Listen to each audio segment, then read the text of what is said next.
Friends, welcome. Let us discuss one more concept. And this we are discussing in the context of company law. And when we studied the definition of company, we have understood what is company at that point of time. And we have also, by this time, we have understood various types of company.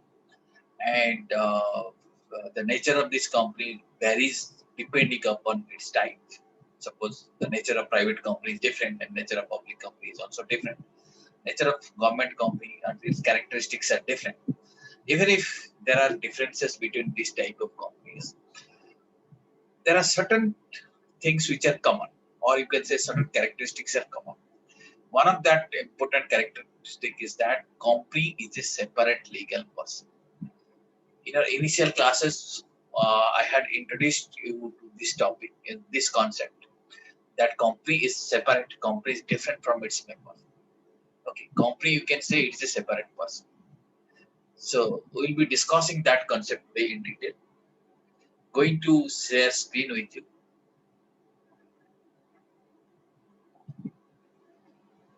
So friends, definition of company we have understood like this. Section 2 clause 20 was defining company.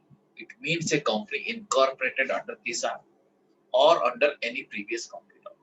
So who incorporates company, or you can say company is incorporated. Now you've understood that company is incorporated by law only. Law has created that person. Okay, through operation of law, you can create a company. And all these companies that we are talking about, they're different from its shareholders. Since it is different, we call it as a separate legal entity. Okay, separate legal entity means company is different and its members are different. Let us say all the members die, but the company will also die. Not necessarily. Company can be closed only by operation of law. Okay, or let us say members have at their personal level has committed some fraud. Does it mean company has committed some fraud? Answer is no. Let us say company has made some default. Does it mean members have made some default? Answer is again no. So that is the concept that we say company is different and members are different. Okay. Now friends, to explain you this thing, that the concept of legal entity, we need to understand that when we say it's a legal entity, we are talking about a concept. Concept means it's a concept that which separates the personality of the company from the personality of the shareholders. You know, who are the owners of the company?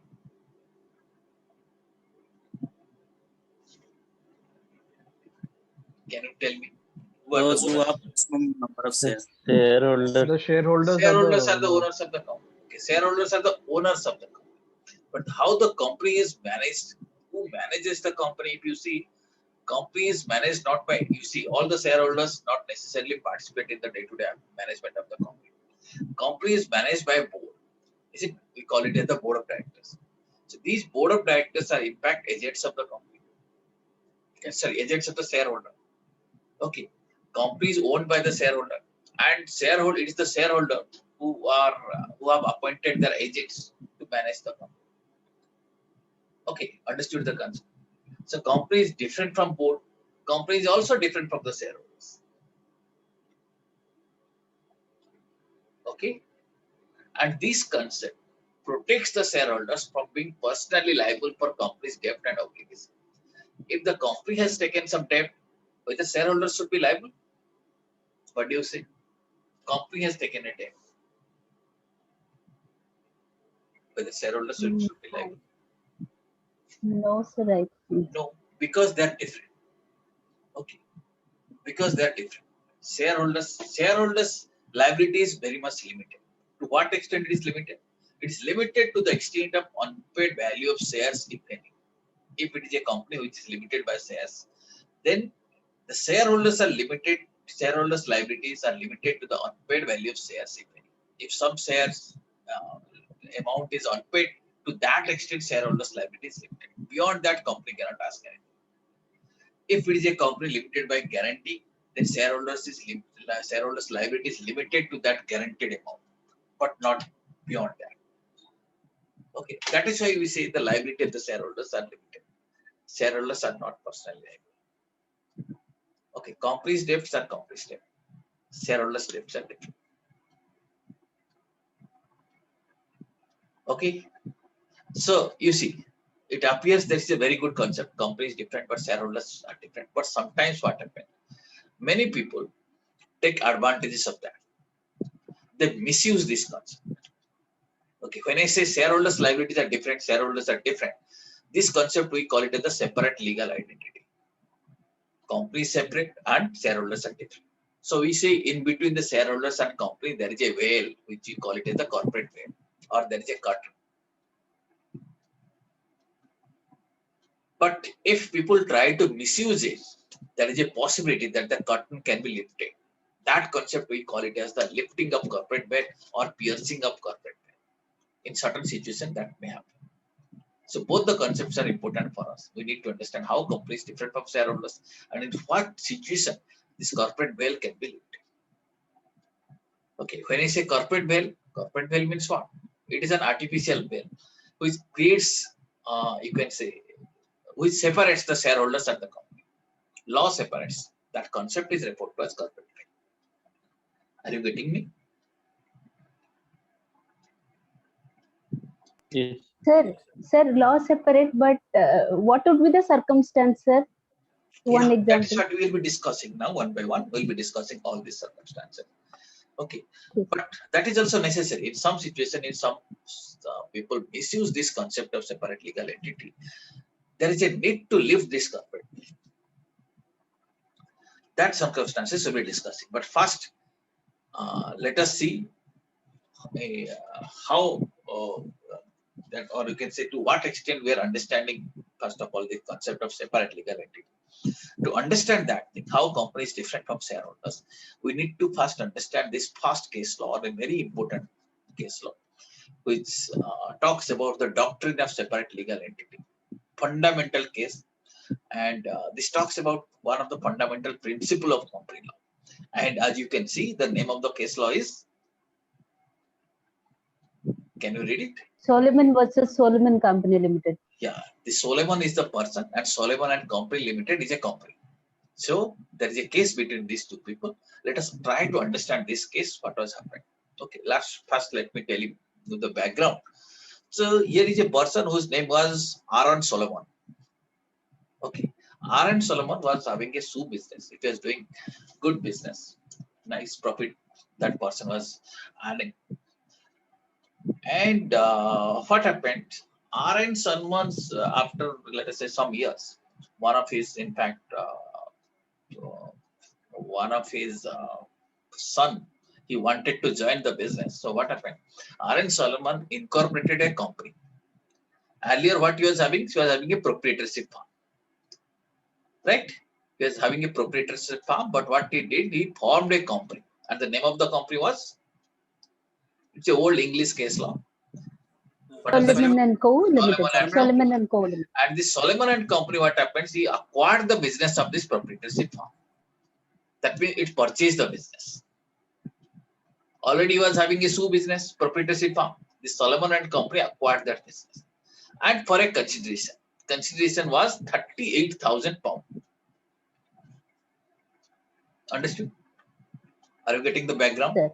Okay. So this Yes, person who was having a proprietorship farm, he formed a company in the name of Solomon and Company Limited and acquired the business of this proprietorship farm. Same shoe business was continuing. Instead of proprietorship, now it started continuing in the name of the company. And for acquiring the business, this company paid an amount of 38,000 pounds as consideration. Okay, company paid to Mr. Aaron Solomon because he was the proprietor. Now let us see the structure of this company now. The name of the company was Solomon and Company. This Solomon and Company, if you see, these are their members. Okay, members were holding shares. 20,001 shares were held by Mr. Solomon himself. Mr. Aaron Solomon was holding 20,001 shares. His wife was holding one share. His daughter was holding one more share, and 4 sons were holding one share each. So you can see practically almost entire share is held by Mr. Aaron Solomon, but one share each was given to his family members. Understood the background? Yes, sir. Okay. And who was the director of this company? Aaron Solomon and his sons. They were the directors. Okay. And the company was having creditors. Creditors means, that means company has borrowed some money. Those people are called as creditors. Who are the creditors? Aaron Solomon himself has given a loan of 10,000. 10,000 pound. And this 10,000 was given in the form of debentures. Debentures, some of you might be knowing, it's a loan instrument. Companies borrows money through debenture. It's a bond kind of thing. Understood? So now creditor is Aaron Solomon. Okay. Understood? Aaron Solomon has given loan to Solomon and Company Limited. Yes, sir. Yes, sir. And this debenture was a secured debenture. Secured debenture means there was a charge against that. That means the debenture is secured against asset. So in case company is unable to pay, then Aaron Solomon has got a right to recover the assets. That's why it is secure.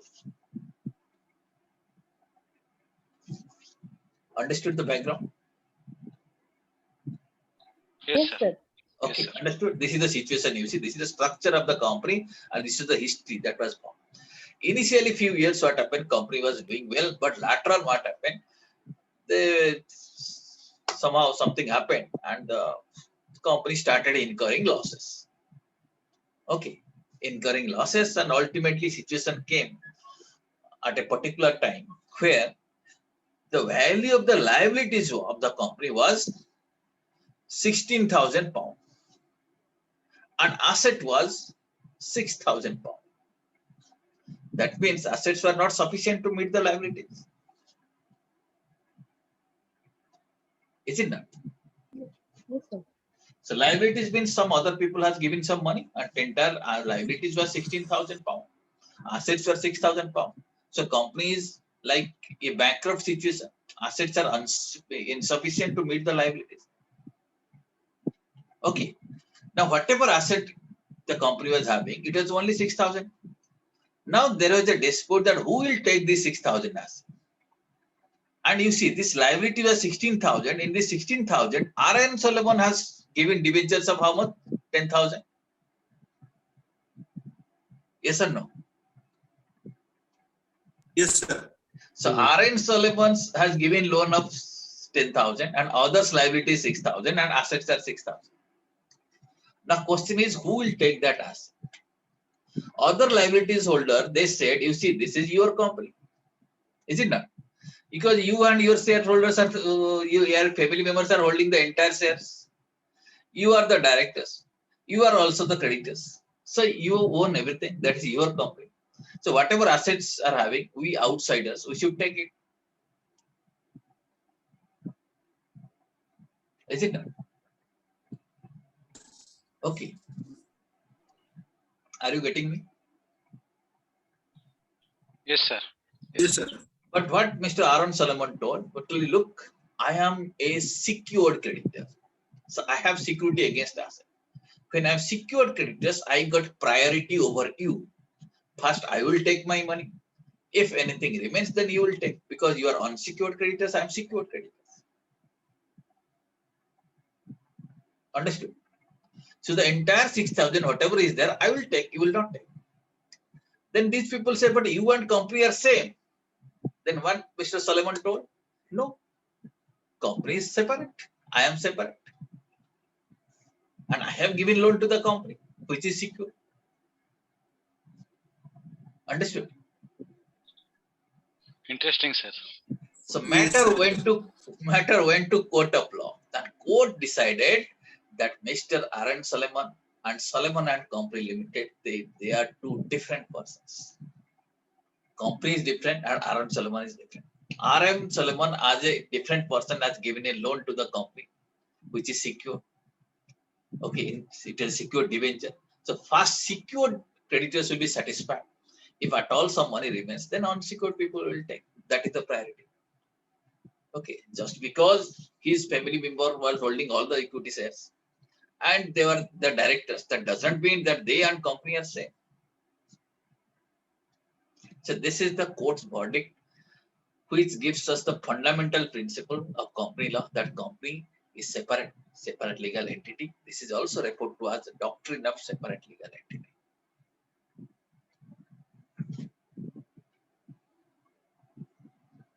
Understood this concept? Yes, sir. Yes, sir. Okay. Okay. Should I repeat, or you have understood the case? Understood, sir. Understood. Nicely understood. Okay. This is the situation. Now all of you are satisfied that company is separate based on this case law. But situations are different nowadays. It is a old English case law, but this is the fundamental principles of formation of company lies here. Why we form a company? Because it's a separate legal entity. Okay, there are other advantages are there in forming a company, but one major issue is that company is different from you. Your assets, your liabilities are different from company's assets and liabilities. Okay, understood this case law? Now, friends, one more case I'll be talking about, which also highlights the concept of the separate legal entity. And this case law you refer that we are going to refer.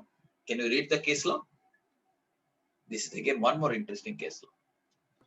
This is also Sir, Lee very versus Lee Air Farming Co. Limited.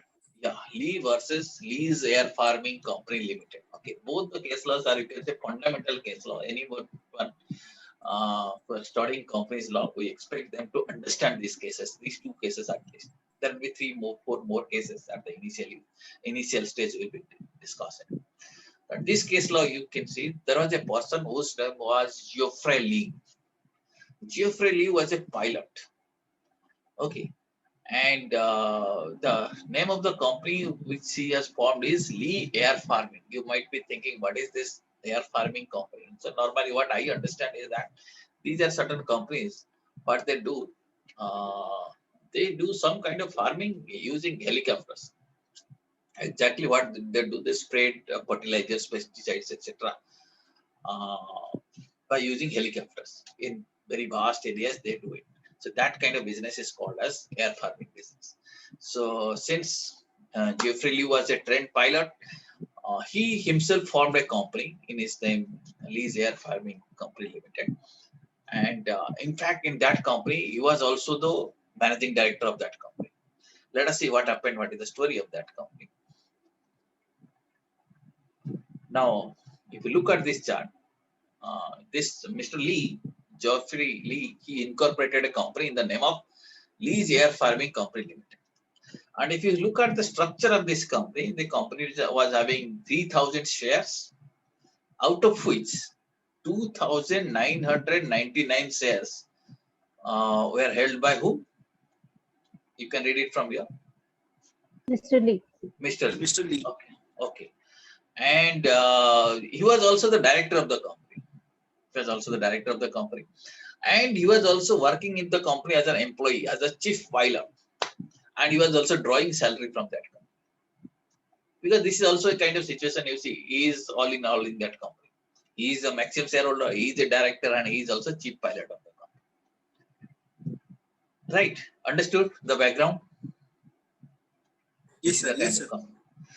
Unfortunately, what happened in a air crash, Mr. Geoffrey Lee, he passed away. He died. And Mrs. Geoffrey Lee, who was the widow of Mr. Lee, he claimed a compensation. He claimed compensation under Employee Compensation Act. His point is that my husband was our husband was an employee. So since he died in an accident, in an air crash, insurance company should pay her the compensation. But insurance company said, no, that was your company, you are not an employee. Or your husband was not an employee. Company was his own company, was not an employee. Understood the situation? Yes, sir. Okay. So matter again went to court of law. And you understood we're talking about the concept of separate legal entity. The court said, no, they are different. Mr. Lee as an employee is different. He was drawing salary. He is entitled to compensation as an employee. Even if he was holding almost all the shares of the company and he was the director, even if he was almost maintaining everything or managing the entire company, but still he is different and the company is different. So he needs to be compensated.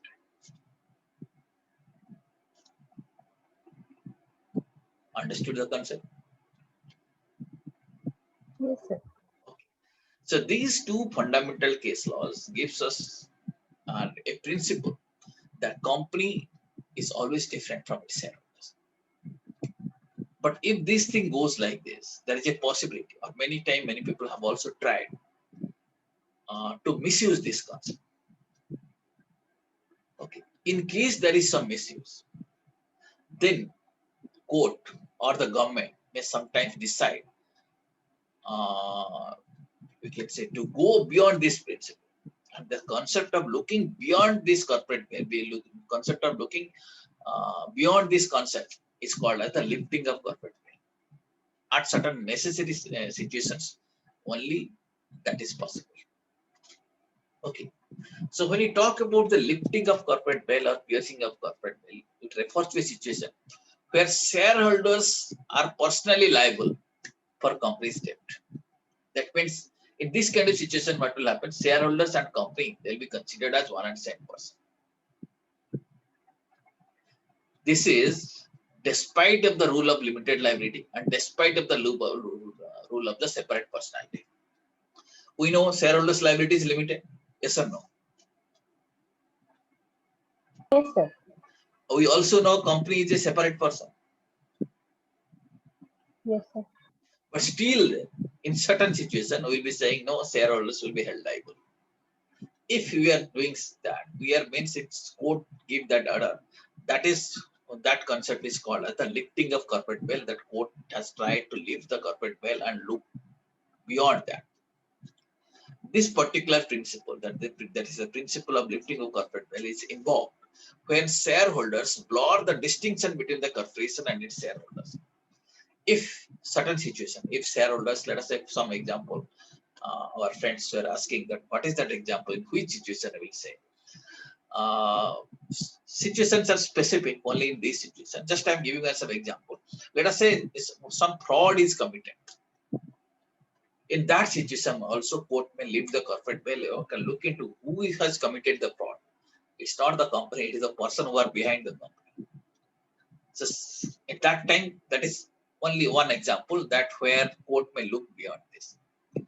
But if you see entirely in which situations this corporate veil can be lifted, we can say we can group them certain reasons which are, we call it as the statutory provisions or law has specifically mentioned in these situations you can lift the corporate veil. And another examples are there which are the judicial interpretations. That means court has interpreted or courts have decided in these situations that corporate veil needs to be lifted. Right? So two group of circumstances I would rather say. In that situation, the corporate personality shall be ignored.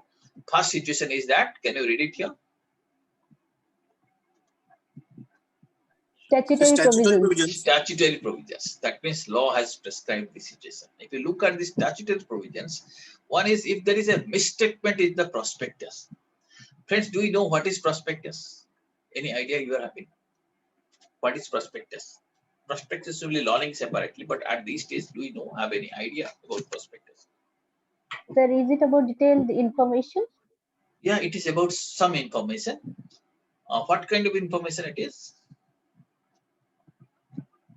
About the company?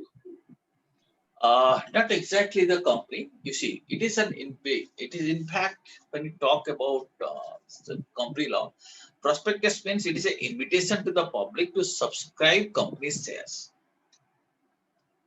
Okay, and of course, detailed description about the company will be there.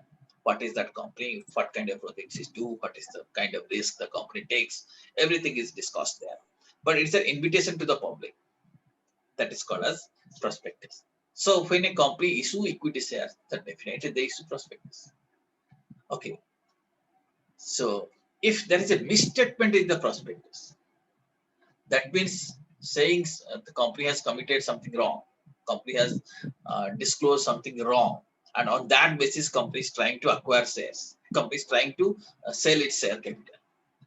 Then this particular principle can be invoked. Principle means the principle of lifting corporate wealth can be invoked. Second thing, failure to return share application money. When a person applies for application of shares, applies for shares allotment, then he pays certain money. Maybe at application stage, he pays certain money. And there is a time limit. We'll be learning it subsequently. Within that time limit, either shares needs to be allotted or the money needs to be refunded. Till that time, that money needs to be kept in a separate bank account. Understood? What is the legal requirement? If you have received some share application money, but you have not allotted shares, you are supposed to allot share within a specific period. And if you are not allotting, you need to return that money. Until that time, you will not be using that money. You'll be keeping that money in a separate bank account. But if the company has failed to return share application money, then corporate bail can be lifted. Okay. Third thing is that if there is misdescription of some name, okay, maybe misdescription of the company's name or the people who are behind the company, then also corporate bail can be lifted. Or fourth situation is that if there is a fraudulent conduct, if some fraud is discovered with the company, then also corporate bail can be lifted. These are the situations where law permits lifting of corporate bail. Okay. One, misstatement in prospectus. Secondly, failure to return share application money. Third, misdescription of name. Fourth is fraudulent conduct. Okay. Yes. Okay. Then coming to judicial. Yeah. Yes, please. Ask your question. Secondary क्या होती है? Return to failure to return share application money. Failure to return share application money. You see, companies they issue shares. They collect money from investors. How they collect money? They issue a prospectus. So investors apply for shares, and at the time of application, they pay some money. Some companies may ask the entire money. Suppose my share is ₹10 each. Okay, so I may ask investors to give me share application money, the entire 10 rupees. I may ask now 2 rupees you give me share application. Remaining 8 rupees you can give me at the time of allotment. Like this. Okay. So when I'm receiving some share application money, it is for application of shares. Okay, share may be allotted, may not be allotted also. But if you are not allotting, then you need to return it. Sir, it is like application for a job in the recruitment process. No. In case recruitment, in that case, if you are paying some application money, that is not returnable. If you are not getting job, whether you are getting the money back. No, sir. No. No, it is not like Sir. that. But in case of share application, suppose shares are not allotted to you, you will be getting your money back. Right. Okay. Right. Within a time frame. And if the company has defaulted in that, if that company has company has not paid that money, then this is again a case. Corporate bail can be lifted in this case. Default in repaying or refunding share application.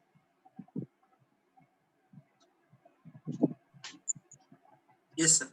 Okay. Now, next, one more group of reasons are also there where again corporate bail can be lifted. These are judicial pronouncements. That means court in different situations have declared or has decided that in this situation corporate bail should be lifted. So three famous cases we are going to discuss here. One is this thing, Dinsa Manikzi. It's a tax fraud. Second thing is that Guilford Motors Company versus Horn. It's an employee fraud. third case is the Dalmere Company Limited versus Continental Tire and Rubber Company Limited. They talks about dealing with enemy. In the three famous cases, courts have decided no, corporate veil needs to be lifted, and the company and these people behind the company, they are not different, they're same. Okay, so one by one we'll be discussing. First case we'll be discussing about, first of all, Dinsa Manikji case. This case, as you can see, this is also many times many people do it. This is a tax fraud in the sense what this company was doing. This Dinsa Manikji, he had a company, and that company was making profit. It's a good thing that the company is making profit. But when the company makes profit, what normally happens? You have to pay more tax or you have to pay less tax. Tax will Yes, be sir. more or less. More, sir. More. More, sir. So what he did, in fact, since he observed that this company is making good profit and tax is also paying, tax liability is also more. So one thing came to his mind, that why not to transfer this profit to some other companies. So what he did, he formed 4 shell companies, dummy companies. Okay, 4 companies he formed. Yes, sir. He himself formed 4 companies and tried to transfer profit from this company to that company. How transfer of profit is possible? It is very simple. Suppose you have a product which sales price is 100 rupees. You'll be selling it at 200 rupees. Or let us say, suppose which product is, let us say, sales price is, I gave you a, I think, opposite example. Suppose there is a product whose price is 200 rupees. You'll be selling at 100 rupees. What will happen? There will be losses. Yes, sir. Isn't it? Profit will automatically transfer to the other company who has purchased it. So by doing so, you are able to convert your profit into losses, and another profit company can get some profit. Are you getting it? Yes. So like this, he tried to transfer the profit of this company, or through adopting many other similar methods, try to transfer the profit of this company to 4 cell companies. Okay, right? And that kind of situation, courts decided, you see, these 4 companies are formed by you. The person behind the company is one and the same person. Okay, so you cannot say they are different company. So they will be considered as one company because person behind this these companies are same. Understood this concept? So this is one more example where corporate veil is also lifted. Are you getting it?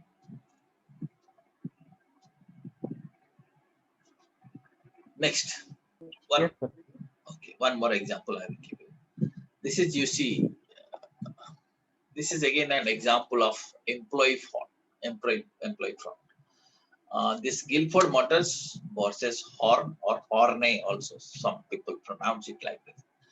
Mr. Horney was an employee of this company, Guilford Motors, and he has signed an anti-competition contract. Anti-competition contract means he will not compete with this company. So after his retirement or after he leaves his job, this contract was there. He cannot compete with the company.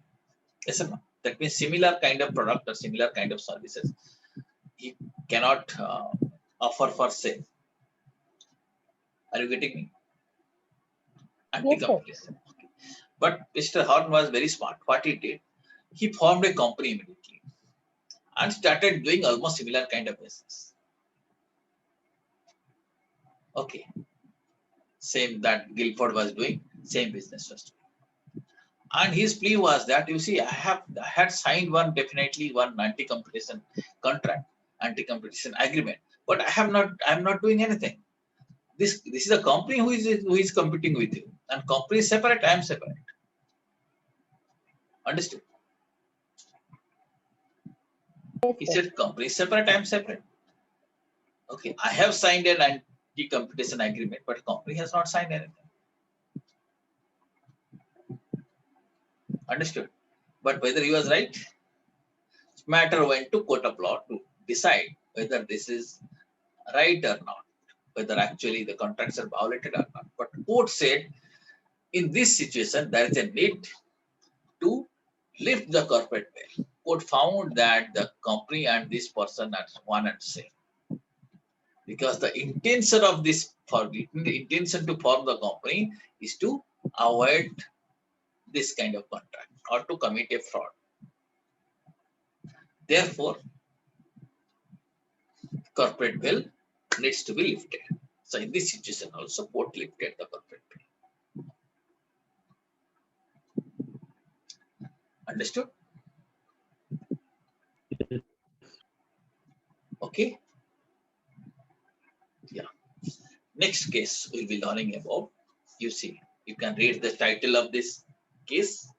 Can you read it?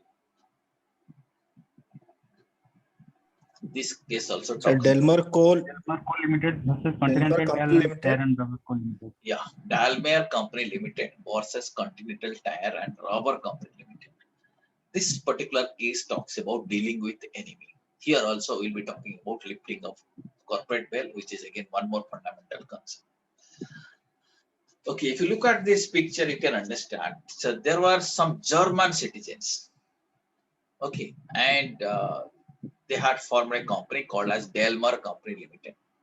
And the same citizens, same group of citizens, they incorporated a company in a different place. And this time it is in England. And the name of the company, name of the English company is Continental Tires Limited. Okay. But practically what was happening, the entire share capital, almost entire, all except one, was held by, entire share capital of this English company was held by whom? By these German citizens. Citizens.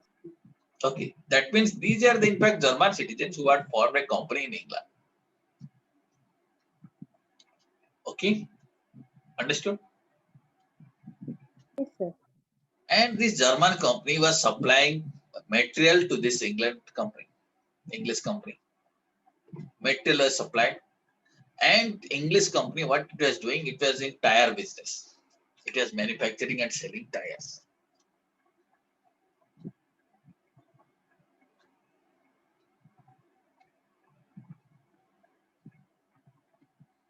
Okay. So that means money has to be paid by England company to German company, because German company was selling, sending material to English company, and English company was supposed to pay money for that. Okay. Yes, sir. Understood? So everything was going smoothly, but in between what happened? During the period of World War, this English company didn't pay the trade debt. Okay. Because there was some government restriction. Government didn't want that foreign exchange of their country should go out. German was their enemy during World War time. Okay. English company didn't pay. And this German company filed a trade debt case.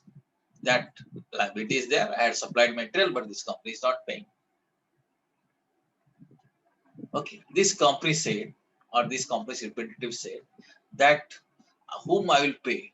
I will pay to a German company, and German is my enemy. Okay, if money is paid right now, there is a possibility that money can be used in the war. Okay. So matter went to court of law, and court decided that in this case, this German company and England company, or the people behind, or one more thing, the German citizens, they argued that you have taken your material from a company. Company is not your enemy. The people behind the company, of course, they are German citizens. But material has been taken from a company. You should pay money to the company.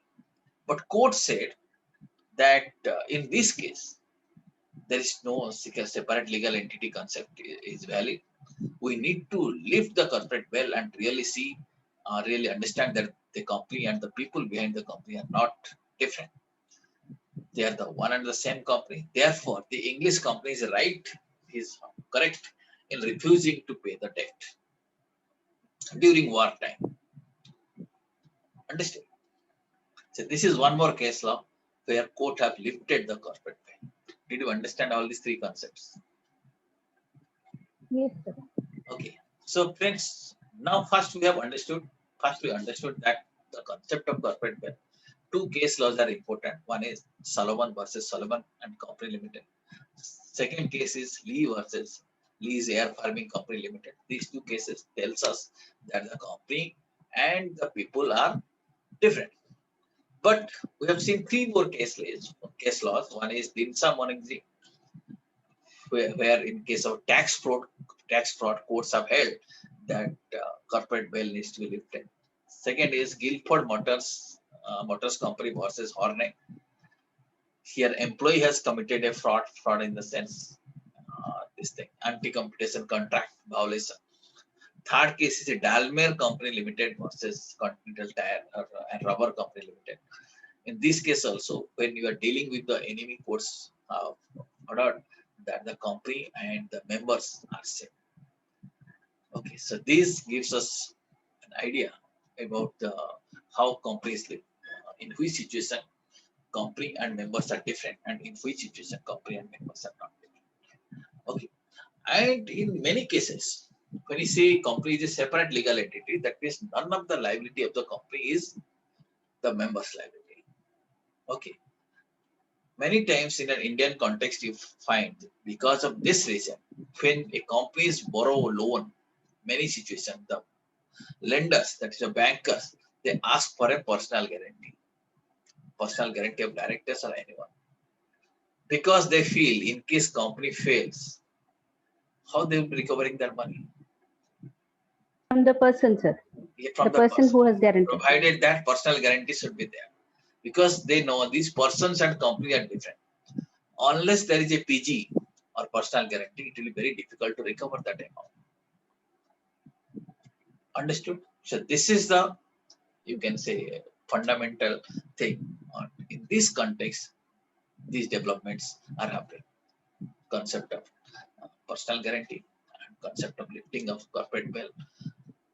All these things are important in a real life business situations. Okay. A small question, sir. Yeah, please. Sir, when you talk about personal guarantee and all that, so Yeah.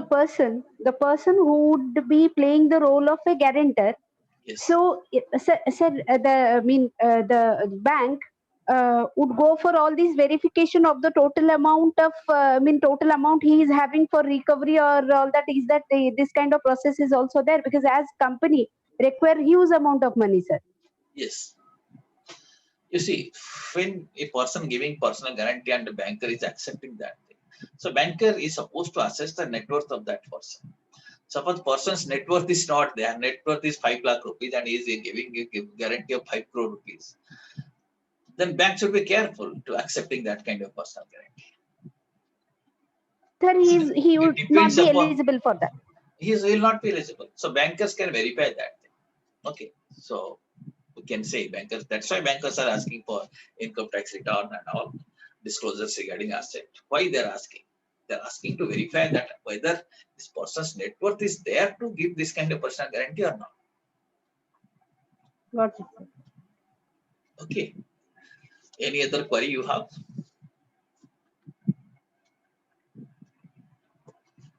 These two concepts are clear? Okay. If these are clear, then next class we'll catch up with formation of company. Thank you very much. Yes, sir. Okay. Thank you.